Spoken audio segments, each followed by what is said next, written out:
And we're moving fast into our next speaking session with Nilanjan Adhya, who currently serves as the Chief Digital Officer at BlackRock, the world's largest investment management corporation. With over 2 decades of experience in helping global organizations leverage new business models and drive growth, Neil is passionate about blending design, data, and cross-functional teams to create experiences that people love. In his upcoming talk, Rethinking the Consumer Journey, Shifting Focus to Experience, Neil will discuss how shifts in consumer behavior, driven by digital disruption, have amplified the need for firms to evolve their traditional marketing role and focus on experience-centric business models. I'm going to hand over to Neil.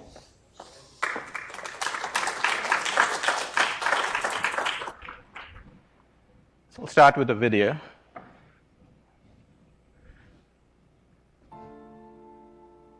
Since our founding over 30 years ago,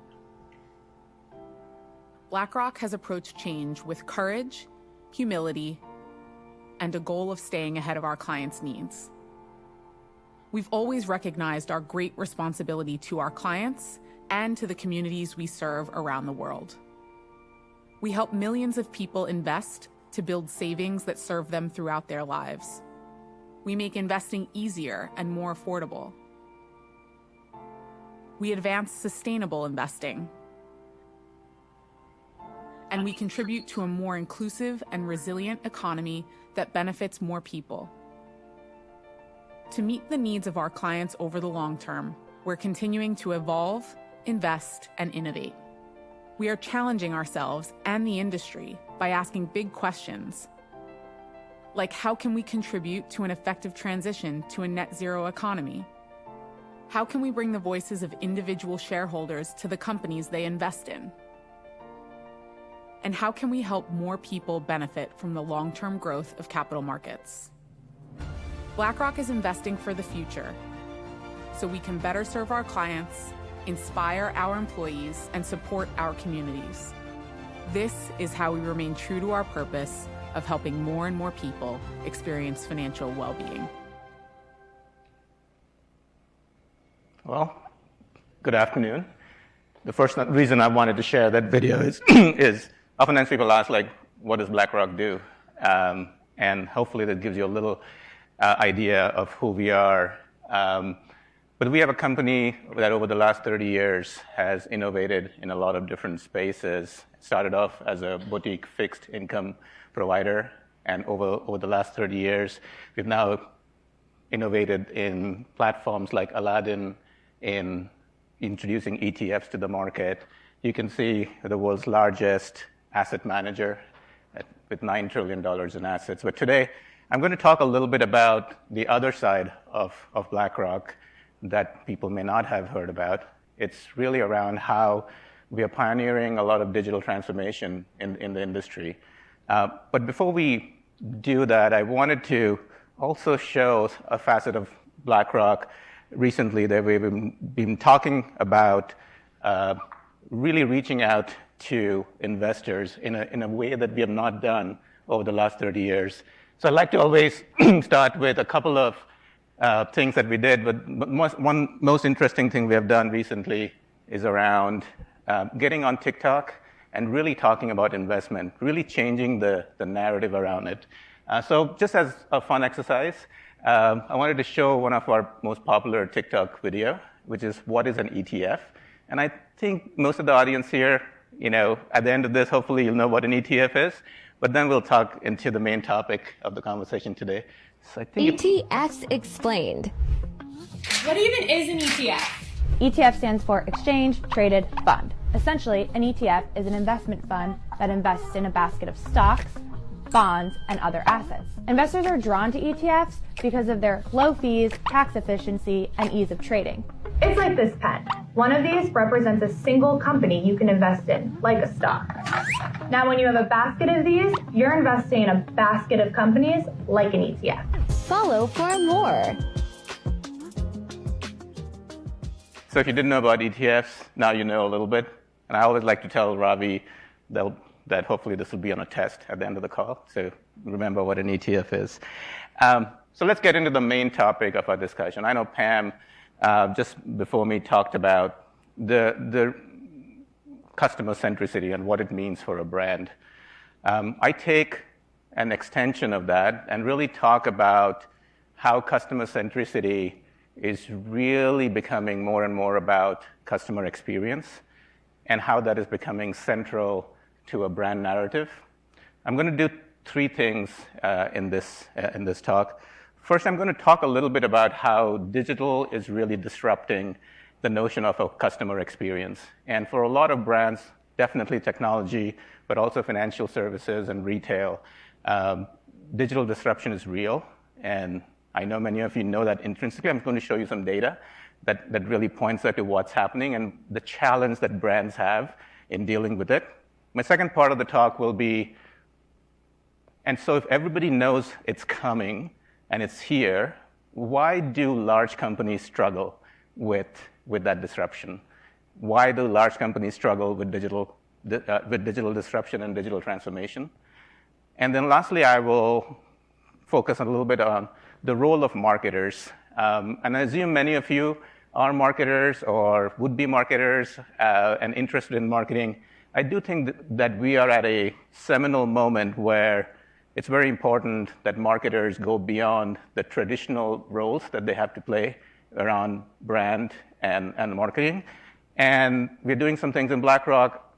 We have done some things in other companies that I've spent time in terms of how that manifests itself. And I'm going to leave you with some thoughts in terms of the directions that I think that the future of marketing is taking. But first, just a little bit of introduction. Nilanjan Adhya, I'm the Chief Digital Officer at BlackRock. I joined BlackRock about a year and a half ago. Prior to that, I was at IBM as the Chief Digital Officer there, really helping IBM with its digital transformation. I know many of my friends here in the audience today from IBM as well. And so as a specific goal, I help large incumbents really understand transformation and what it does to brands. Last but not the least, I'm Yale SOM 2005. So if you're SOM or a Yale here, congratulations, it's the best experience. Of course, when I went to school here, this didn't exist. So there was just a hole in the ground, and there was a mission of building something. So it's great to see that I'm back here and given this meeting all the people and giving this talk here. Oh, okay. So let's get into some real topics. First and foremost, in the last 20 years, many of you have noticed that digital is becoming more and more a way in which incumbents are getting disruptive. There's always a new product, a new experience that's coming in there. And what you heard is true. In the last 20 years, more than half of Fortune 500 companies have actually disappeared. And the average life expectancy of a company in 1950s used to be 75 years. Today, there are very few companies that are that old, that are 75 years old. The average life of a company today is 15 years. And so why is that happening? Is it because companies have forgotten how to be customer-centric? Is it because brands, the notion of brands is changing? So let me show you something, and I'll pose a question. Here are two similar-looking graphs. One which shows a span. These are two companies and their annual revenue over a period of 15 years. One was at the beginning of the internet era, 1997 to 2010, and one is in the more recent space, 2009 to 2023, and it shows a kind of a revenue profile where things got very good at a certain point, and then it fell off the cliff. And it happened 20 years apart. So points for guessing what this graph, which company this is, and which company the other one is. Anybody throw out some names in terms of what it would be? Ideas? I heard Blockbuster. Which one? Left one. The right one? What is the right one? Any clues? Yes, no? Yahoo? Okay, good. Well, let me reveal, not hold you in suspense. That's great. It is Blockbuster. In fact, the story of Blockbuster was that in the year 2000, they could have acquired Netflix for $50 million. Reid Hoffman has this story that they went to Blockbuster and said, we have a struggling internet company, would you buy it? And they said, how much? And he had $50 million of debt. And he said, what about $50 million? And Blockbuster laughed them out of the room, right?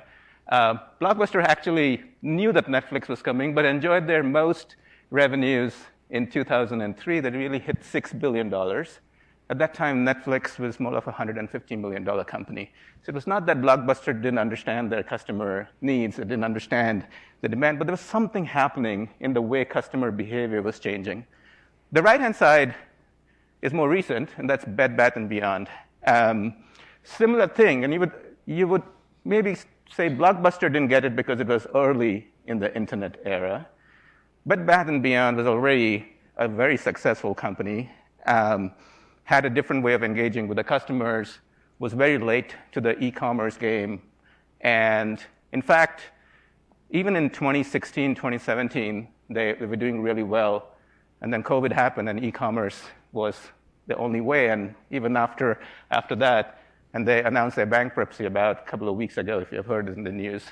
So more and more, as I work with large companies, the hypothesis that we often have is that, well, these companies didn't get their customers, and that's why they perished.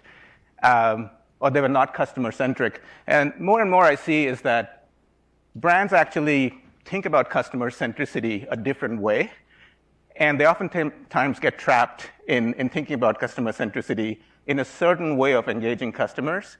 And in the digital era, there is a new emerging definition of what customer centricity means that brands are struggling, especially incumbent brands, are struggling to get to. And I'm going to talk a little bit about that. But first, if you thought that this was just retail, or this was just technology, or this is just financial services, let me tell you it's happening everywhere.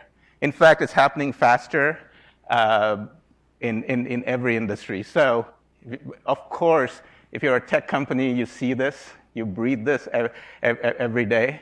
But in other industries, everything from consumer goods, financial services, healthcare, which is really big these days, nonprofit, and even industrial companies, just talk to the auto manufacturers in terms of how changing the way you think about what your brand is and what your customer value proposition is real, and especially in the digital era, is really testing the way they think about their brands. In fact, when I talk to many companies these days, they all are scared with what would a digital disruption mean in their particular industry.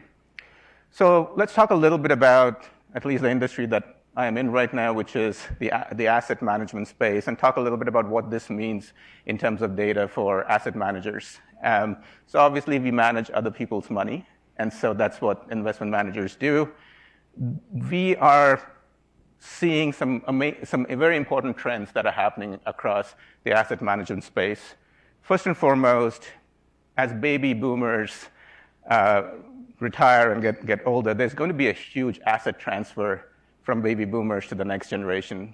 That asset transfer is expected to be about $61 trillion that gets passed to the younger generation in 2042, by 2042, right? At the same time, high net worth individuals, there's about $25 trillion in investable assets that are getting created by high net worth individuals in the next couple of years. Why does this matter? And from a consumer perspective, what are we seeing consumer preferences are happening? So I'm going to talk a little bit about a couple of data points. One is that 80% of investors will seek to work with a new financial advisor. And I don't know how many of you here have worked with a financial advisor and what your experience of working with a financial advisor has been. But I would tell you that most financial advisors are not digitally savvy. They still have a very old model of working, and most new generation, younger population, the millennial population, they are concerned about the money. In fact, money is 81% of them say that's one of the things that add stress to them. But at the same time, they are not happy with the engagement model that financial advisors have today. And that's why this is the data. 80% would say that they would work with a different financial advisor than what their parents work with when inheriting the wealth.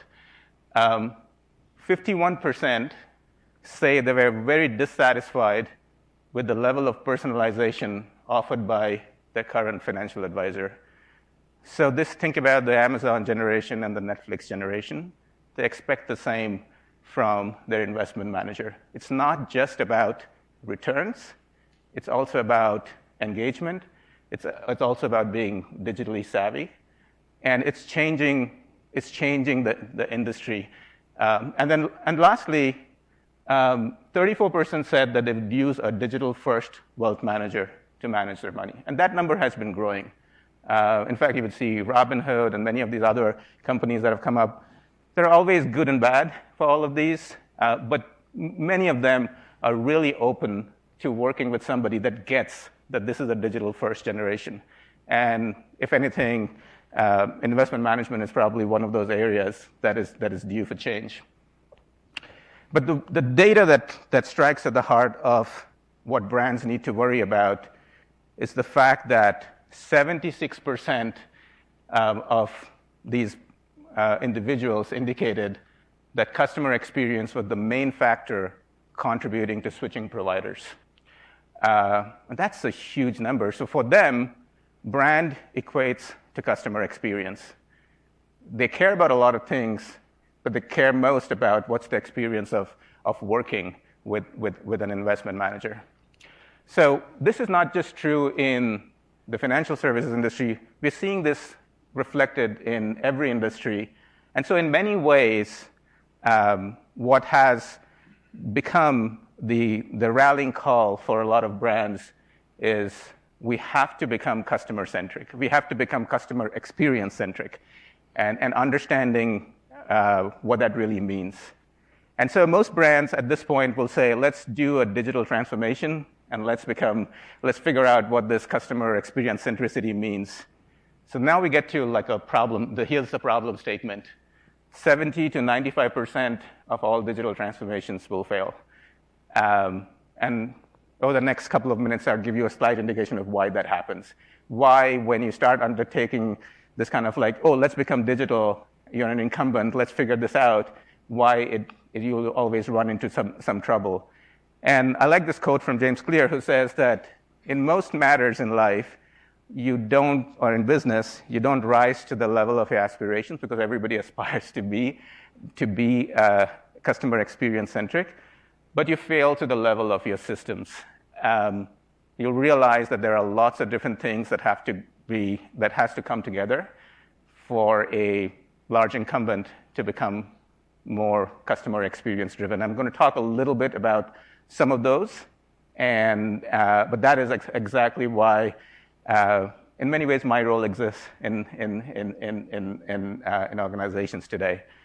So let's start with the first important thing, that being experience centric is different in the modern digital world because it really has the brands that are experience-centric do something differently, and they think about the linkage with the relationship with customers differently.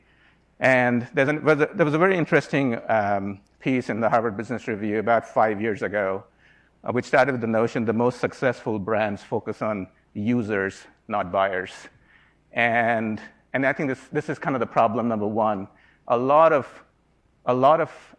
brands and organizations will say that they're customer-centric, but that would mean they would want to focus on the buyers. But real digital experience-centric brand focuses on users. But what does that actually mean? So if you look at the top brands in the last year, whether it's Amazon, whether it's Google, whether it's Apple, there's an element of daily interaction with those brands. So those brands fit nicely into the lives of people. The experience with those brands are not just a transactional buyer relationship. So this transition from thinking about your market and distinguishing between the relationship as a buy-only relationship versus a use-based relationship where you start understanding the broad context within how users use their products. And I think that is the most fundamental mindset change that I feel that in most large companies we have to make. Just the notion, and that changes how you market, whether you're looking at demand generation as an activity to target buyers, or whether you think about users and how do you go about that.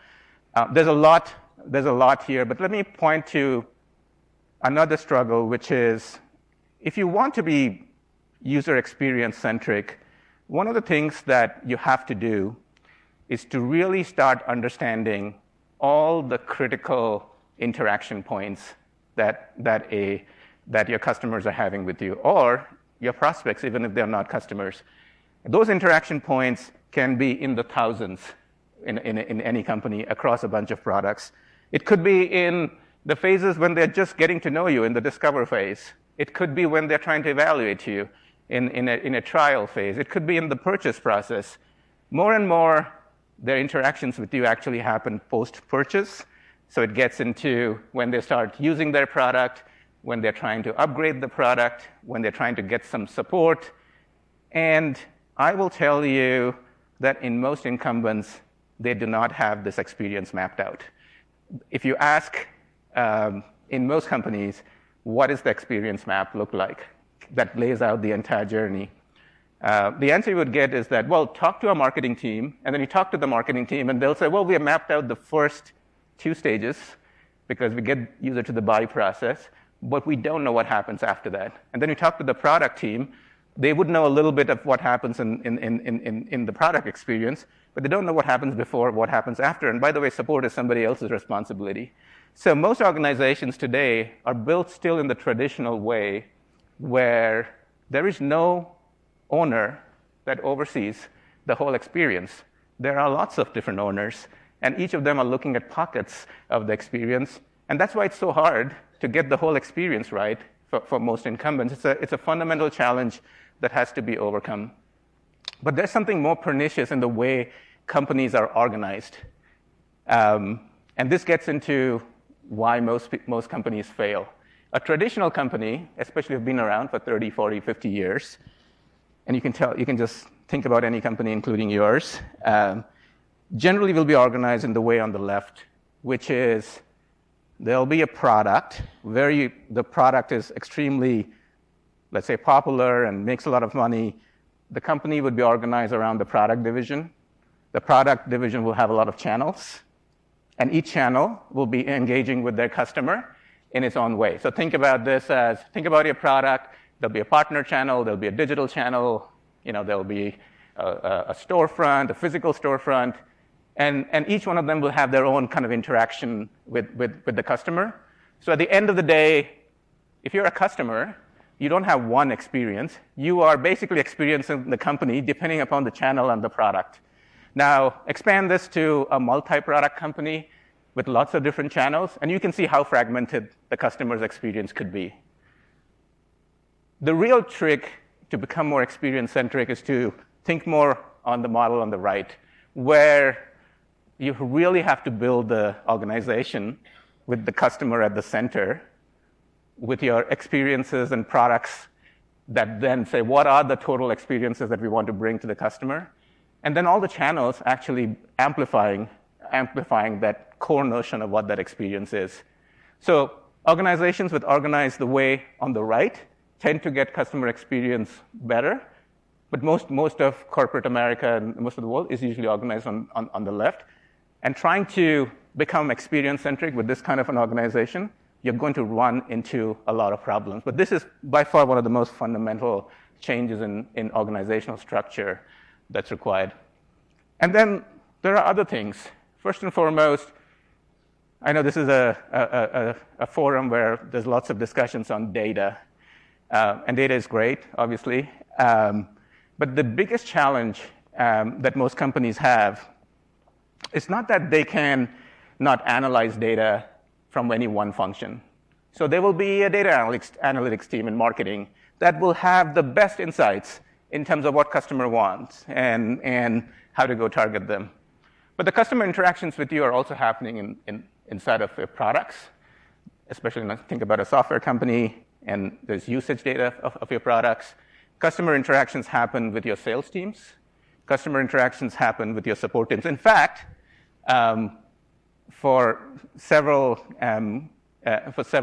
products, the number one biggest place where customer interactions were happening was actually in customer success or support. And there's a lot of data there, but those were the teams that had the least ability to analyze that information.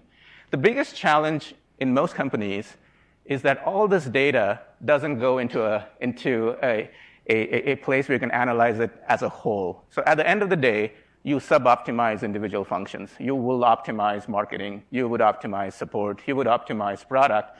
But from an end customer point of view, who's looking at the whole interaction, there is nothing. The data systems in most companies don't actually bring all this together. And this is one of the trickiest changes that companies have to do, which is to bring all their data in a way that can be analyzed across the entire customer journey. And then the last piece, again, going back to a little bit more of organization. And as you can see, the indication here is that the way you're organized, the way you store your data is your destiny in many ways. Traditional companies solve problems in these vertical functions: marketing, sales, product, support.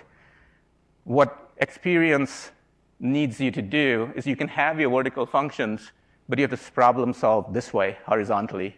Lots of good examples. When I was back in IBM, we had a situation where we had this kind of software product, and marketing's role was to get people to sign up to the software product, and then hand it over to the product team. And then product's role was, once somebody is signed into the product, from that point, the journey ownership was there, which is all great in theory. What really we found when we started looking at all the data was that one of the biggest places where users were failing was actually in the login process itself. So marketing handed off to the product, the user tries to log in, there was a problem, the product team doesn't see them because they have not yet logged in. Marketing doesn't think that that's their responsibility because we got the person to sign up. And in fact, most experience gaps happen at the gaps in the organizational boundaries. Like if you see user problems, you can easily point out to an organizational boundary where there's no ownership of that part of the journey, but the user is struggling there. So it's only when we started putting cross-functional teams together, get a marketer and a product person and a seller and a support person in a room together and talking about the entire journey, that the problem started getting first visible and then after that solved. So in many ways, the actual work structure inside of organizations have to evolve from more vertical organization of teams. You can still have a marketing function, but more squad-based organizations where you can actually think about various experience squads that go and tackle cross-functional elements where the biggest value lies. And in fact, if you extend this to the overall state, you really need a CMO, a CDO, or in many organizations, a chief customer officer to really be the advocate for this way of working. And in the absence of that, it's very hard to really solve experience-related problems. So that brings me to kind of the last part of the discussion. So what does marketing need to do? How do we evolve? And this is a plea. It is also it's also a call to action for marketers. I would first say that I am not a marketer by myself, but I have lots of marketing friends, and I spend a lot of time with marketers. And I think that of any function in a company that can actually make this happen, I think it's the marketing organization that can actually pull the company in this new direction. But I think it has to be done in a couple of different ways. And at least for this discussion, I identified four things that marketers can do differently or expand their focus. First and foremost, go from focusing on customer acquisition as your goal, which most marketing teams would say, well, what are your two goals? Brand and customer acquisition, right? To really start thinking about customer experience as the goal. And I'll show in a minute what that really means and practically what that really implies. Second, I think this is where there is a little bit of interdisciplinary work that needs to happen. Marketers focus a lot in their experiences on content, visuals, but I find that content with the right experience design can actually drive higher, better outcomes. And I'll show you an example of just some simple things that we are doing within BlackRock that shows that.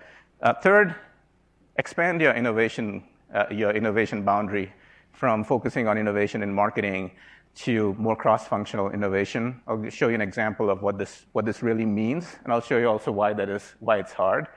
And then last, think about data in both its passive form, which is analyze what happened historically and try to predict. That's what a lot of folks do.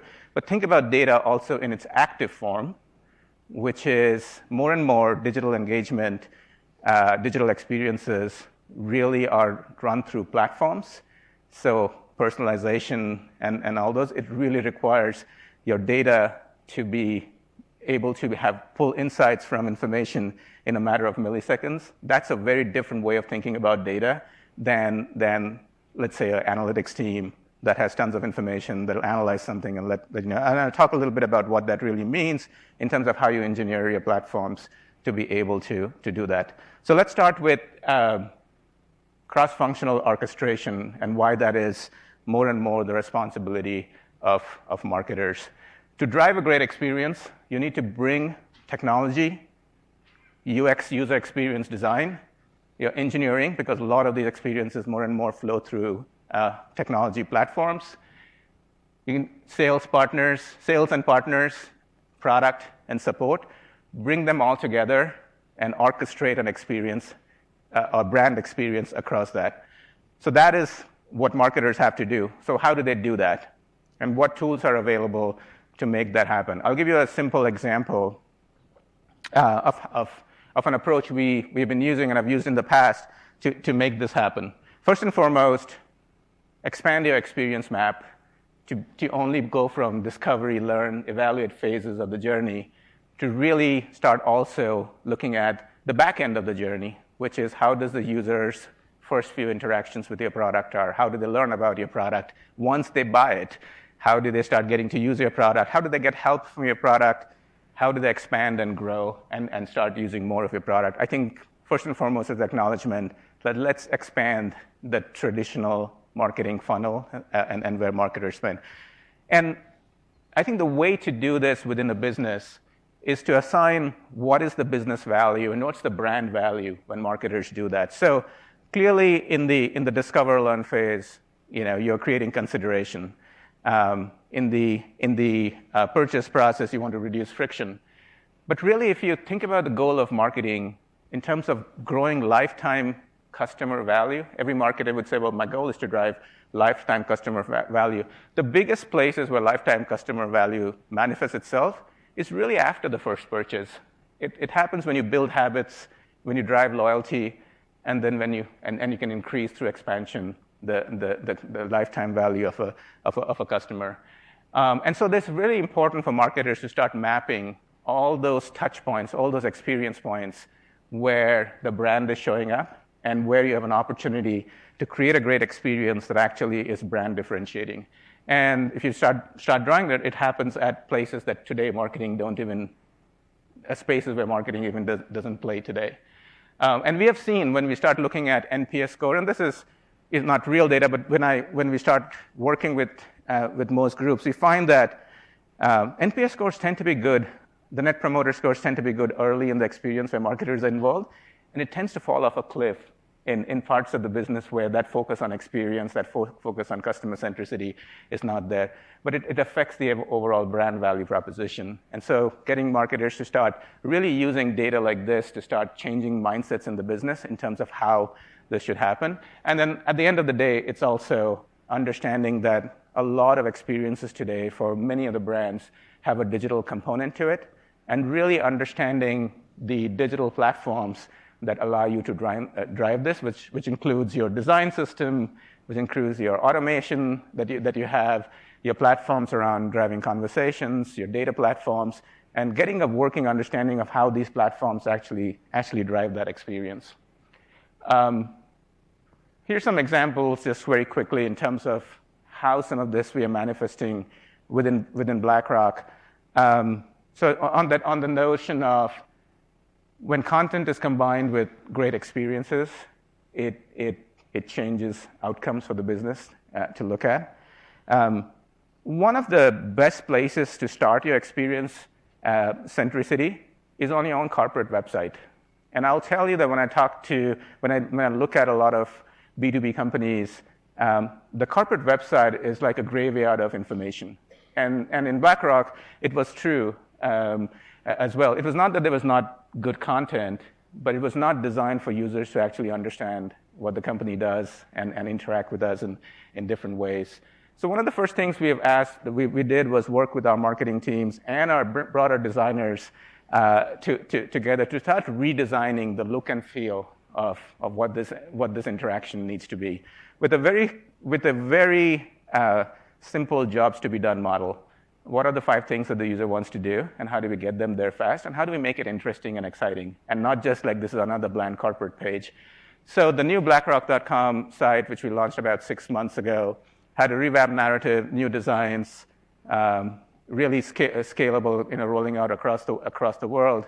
And it soon became the #1 rated asset management site in the world. And we have seen it in actual performance data in terms of growth in visits, the number of clicks rate, but more importantly, from an NPS perspective, in just 6 months, just kind of raising this early experience that's in setting the tone has been a really important. Again, not the whole thing, but the notion that marketers working with designers can actually do great things in terms of an experience design.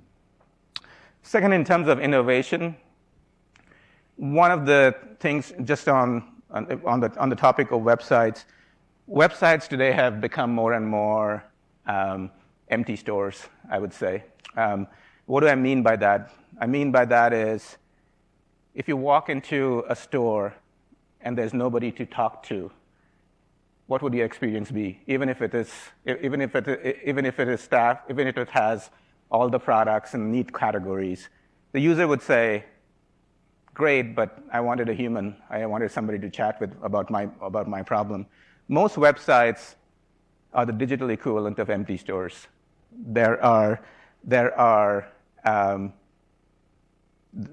It has a lot of content out there, but no conversation. And so what we have been bringing with our marketing teams and our product teams, start thinking about our web and as well as our products a little bit more from a conversation perspective. So yes, there will be some content, but putting more chat elements, the ability to interact more with a human being or in a question and answer setting, because all good marketing at the end of the day is a conversation, and most websites don't give a user a chance to converse. And we have seen some great results. Actually, we started putting these elements into one of our products as well. And even though sales was not the goal, we found that people wanted to talk to us. They actually, even with all the content on the site, they wanted some help. They wanted to understand our perspective on different things. And once we started having the conversation, we found that a large percentage of it was actually leading to sales engagement. And many of the sales engagement was also converting. So it does give you the secondary benefits when you start thinking about the experience as the starting point. And then lastly, overall, from a data perspective, this gets into the notion around thinking about data in action, thinking about data as a dynamic element in user interaction. So we have been moving the thinking around our marketing organization and our product organization, our sales organization, from one-size-fits-all journeys to really how do we create more complex, personalized journeys. But for that, the biggest element that's needed is really using your digital presence as a way of understanding user behaviors and needs better. And so in many ways, the path ahead of us in BlackRock and a lot of other incumbents is to really use your digital sites, not just as a way to deliver experiences, but also as a way to understand users better, and really linking up all your experiences to the underlying data systems that on a regular basis can provide and create these personalized experiences in a much more automated way.